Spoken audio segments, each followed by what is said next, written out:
Hi hello friends, welcome back to my channel. ನಾನು ನಿಮ್ಮ ಅಶ್ವಿನಿ ಶ್ರೀನಾಥ್. ನಾನಿವತ್ತು ನನಗೆ ಒಂದು ಅದ್ಭುತ ಅನುಭವವನ್ನು ಕೊಟ್ಟಂತಹ ಸಂಕ್ರಾಂತಿ ಉತ್ಸವ ಹಾಗೂ ಭಜನಾ ಕಾರ್ಯಕ್ರಮಕ್ಕೆ ನಿಮ್ಮನ್ನು ಕರ್ಕೊಂಡು ಬಂದಿದ್ದೀನಿ. ಎಲ್ಲಿ ಇದು ನಡೀತಾ ಇರೋದು ಅಂತಂದರೆ ವಿಶ್ವಮಾನವ ಸಭಾಭವನ, ಸಾಗರ ರಸ್ತೆ, ರಿಪ್ಪನ್ಪೇಟೆಯಲ್ಲಿ ಮಕರ ಸಂಕ್ರಾಂತಿಯ ಪ್ರಯುಕ್ತ ಈ ಕಾರ್ಯಕ್ರಮವನ್ನು ನಡೆಸ್ತಾ ಇರೋರು ಶ್ರೀ ಕಾಲಭೈರೇಶ್ವರ ಮಹಿಳಾ ಒಕ್ಕಲಿಗರ ವೇದಿಕೆಯ ಮಹಿಳೆಯರು. 10 ಜನ ಮಹಿಳೆಯರು ಸೇರಿ ಒಂದು ಸಂಘ ಮಾಡಿ ಸ್ವಲ್ಪ ಹಣ ಉಳಿತಾಯ ಮಾಡ್ತಾ ಇಂತಹ ಒಂದು ಅದ್ಭುತ ಯೋಚನೆಯನ್ನು ಮಾಡಿದ್ದಾರೆ. ಸ್ವತಃ ಸಂಘದ ಅಧ್ಯಕ್ಷರು, ಕಾರ್ಯದರ್ಶಿಗಳು ಹಾಗೂ ಸಂಘದ ಸದಸ್ಯರುಗಳೇ ಸೇರಿ ಸುತ್ತಮುತ್ತಲಿನ ಗ್ರಾಮಗಳಲ್ಲಿ ಎಲ್ಲೆಲ್ಲಿ ಭಜನೆಯ ಟೀಮ್ ಇದೆಯೋ ಅಲ್ಲೆಲ್ಲಿಗೆಲ್ಲ ಸ್ವತಃ ಹೋಗಿ ಕಾರ್ಯಕ್ರಮಕ್ಕೆ ಕರೆದಿದ್ದಾರೆ. ಹಾಗೆ ನಮ್ಮೂರಿಗೂ ಸಹ ಬಂದು ಗೌರವದಿಂದ ನಮ್ಮನ್ನು ಕರೆದಿದ್ರು ಈ ಒಂದು ಕಾರ್ಯಕ್ರಮಕ್ಕೆ. ನಾವು ನಮ್ಮ ಊರಿನಲ್ಲಿ ಒಂದು ಒಳ್ಳೆಯ ವಾತಾವರಣಕ್ಕಾಗಿ ಹಾಗೂ ನಮ್ಮ ಮನಃಶಾಂತಿಗೋಸ್ಕರ ನಾವು ಭಜನೆಯನ್ನು ಕಲಿತಾ ಇದ್ವಿ. ಆದರೂ ಸಹ ನಮಗೆ ಒಂದು ಅವಕಾಶವನ್ನು ಮಾಡಿಕೊಟ್ಟಿದ್ದಾರೆ ಇವರು. ಹಾಗಾಗಿ ನಾವಿವತ್ತು ಇಲ್ಲಿಗೆ ಬಂದಿದ್ದೀವಿ. ಎಂಟ್ರಿ ಆಗ್ತಾ ಇದ್ದ ಹಾಗೇ ಡೋರ್ ಹತ್ರನೇ ಈ ಸಂಘದವರು ನಿಂತ್ಕೊಂಡು ಬರ್ತಕ್ಕಂಥ ಎಲ್ಲ ಭಜನಾ ಟೀಮ್ಗಳನ್ನು ಸ್ವಾಗತ ಮಾಡ್ತಾಯಿದ್ರು. ಅದನ್ನು ನೋಡಿ ನನಗೆ ತುಂಬ ಖುಷಿ ಆಯಿತು. ಹಾಗೆಯೇ ಎಂಟ್ರೆನ್ಸ್ನಲ್ಲಿ ಅರಿಶಿಣ, ಕುಂಕುಮ, ಹೂವು, ಸಂಕ್ರಾಂತಿಯ ಕಾಳು ಜೊತೆಗೆ ಕಬ್ಬನ್ನು ಕೂಡ ಕೊಡ್ತಾಯಿದ್ರು.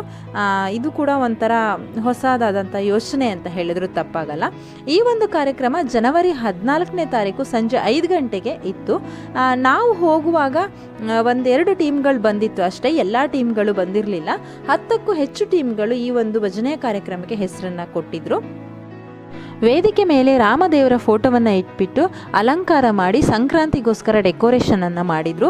ಡೆಕೋರೇಷನ್ ಅಂತೂ ಅಲ್ಟಿಮೇಟ್ ಆಗಿತ್ತು, ಅಷ್ಟೊಂದು ಅದ್ಭುತವಾಗಿತ್ತು. ನೀವು ನೋಡ್ತಾ ಇದ್ದೀರಲ್ಲ, ಅಷ್ಟು ಚೆನ್ನಾಗಿತ್ತು.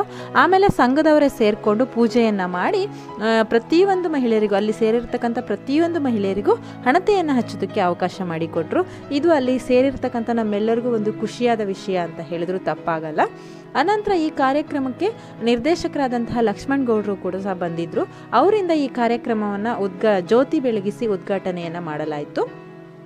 ಆಮೇಲೆ ಕಾಫಿ ಮತ್ತು ಸ್ನ್ಯಾಕ್ಸ್ನ ಕೊಟ್ಟರು, ಅಂದರೆ ಮಂಡಕ್ಕಿಯನ್ನು ಕೊಟ್ಟರು. ಅದನ್ನು ತಿಂದುಬಿಟ್ಟು ನಾವು ಭಜನೆಯನ್ನು ಸ್ಟಾರ್ಟ್ ಮಾಡಿದ್ವಿ. ತುಂಬ ಅಂದರೆ 10 ಟೀಮ್ಗಳಿಗಿಂತ ಹೆಚ್ಚು ಟೀಮ್ಗಳಿಲ್ಲಿ ಭಜನೆಯನ್ನು ಮಾಡಿತ್ತು. ಕಾಂಪಿಟೇಷನ್ ಅಲ್ಲ, ಸುಮ್ಮನೆ ಭಜನೆಯನ್ನು ಮಾಡಿದರು.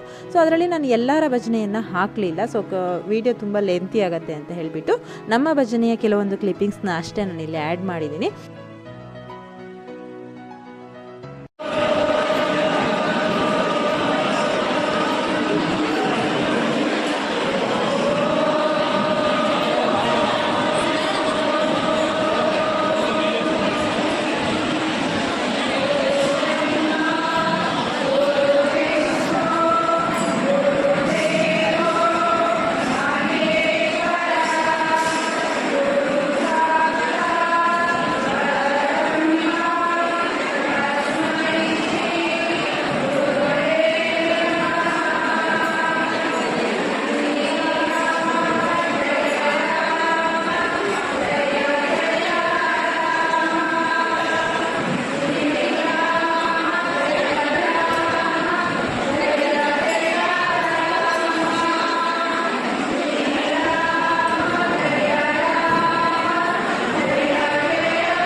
ಕೇಳಿದ್ರಲ್ಲ ಫ್ರೆಂಡ್ಸ್, ಭಜನೆ ಹೇಗಿತ್ತು ಅಂತ ಹೇಳಿ ಕಮೆಂಟ್ ಮೂಲಕ ತಿಳಿಸಿ.